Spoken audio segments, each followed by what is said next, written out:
సాధారణంగా చాలా మంది గోపాలకులు లేకపోతే గోప్రేమికులు ఈ గో ఉత్పత్తుల రంగాన్ని ఈ రోజుల్లో ఎంచుకోవడానికి మొగ్గు చూపుతున్నారు. అయితే వాళ్ళకి ప్రధాన సమస్య అంటే నేను ఈ రోజుల్లో చూసే ప్రధాన సమస్య ఏంటంటే నాకు కూడా రోజు కనీసం ఒక 10-15 కాల్స్ వస్తూ ఉంటాయి. కృషి గారు మీలాగా మేము ఉత్పత్తులు తయారు చేద్దాం అనుకుంటున్నాము. వీటిని మార్కెట్ చేసుకునే విధానం ఎలా? దీన్ని ప్రజల్లోకి తీసుకెళ్లే విధానం ఎలా? అనే దాని మీద ఎక్కువ మంది నన్ను రోజు ప్రశ్నిస్తూ ఉంటారు.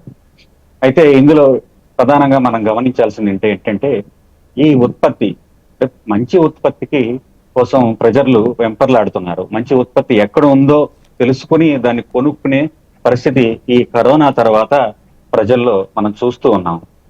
దీన్ని మనం గమనించి ఇన్ఫర్మేషన్ అనేది ఒకటి మనం ప్రజలకు తెలియజేసే విధానంగా ప్రస్తుతం సోషల్ మీడియాని వినియోగించుకోవడం కానివ్వండి, ఆ ఇన్స్టాగ్రామ్, ఫేస్బుక్ ఇలా అన్ని రకాలుగా మనం ఏ ఉత్పత్తులు చేస్తున్నామో మన దగ్గర ఏ మంచి ఉత్పత్తి ఉన్నది అనేది వాట్సాప్ గ్రూపుల్లో కానీ ఇలా ప్రస్తుతం మనకు లభించిన సాధనాల ద్వారా మనము వాళ్ళకి ఇన్ఫర్మేషన్ పాస్ ఆన్ చేయటము ఒకటి ప్రధానము. రెండోది ఈ ఉత్పత్తులు ఎలా ఉపయోగపడతాయి, దేనికి ఉపయోగపడతాయి అనేవి ప్రజలకు చాలా మందికి చాలా వరకు ఈ విషయాల పట్ల అవగాహన లేదు.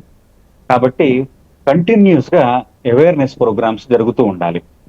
నేను గత 12 ఏళ్లుగా ఈ గోపాలంలో ఉంటూ నేనేం చేస్తున్నాను అంటే ఎక్కడ కుదిరితే అక్కడ, ఏ గ్రామంలో కుదిరితే అక్కడ, ఏ పట్టణంలో కుదిరితే అక్కడ, ఏ గేటెడ్ కమ్యూనిటీలో కుదిరితే అక్కడ ఒక గంటన్నర 2 గంటల పాటు తెలిసిన వాళ్ళని, మిత్రుల్ని, బంధువులని వాళ్ళందరినీ పిలిచి కూర్చోపెట్టి ఈ గోవు నుంచి లభించే ఈ పంచగవ్యాల యొక్క మహత్యాన్ని అవి మనం వినియోగించడం వల్ల మన శరీరానికి కలిగే లాభాలని మనము తెలియజేస్తూ ఉంటాము. కానీ కృషి గారు ఒక చిన్న విషయం ఏంటంటే మీరు దాదాపు గత 7 సంవత్సరాల నుంచి అనుకుంటా మీతో కలిసి నేను మాట్లాడడం జరిగింది. గత 7 సంవత్సరాల నుంచి చేస్తూ ఉన్నారు.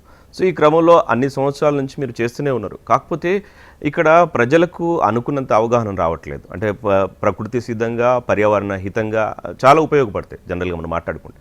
అయినప్పటికీ ఎందుకు ఎక్కడ అంటే ఎక్కడ ఫెయిలియర్ అవుతుందంటారు?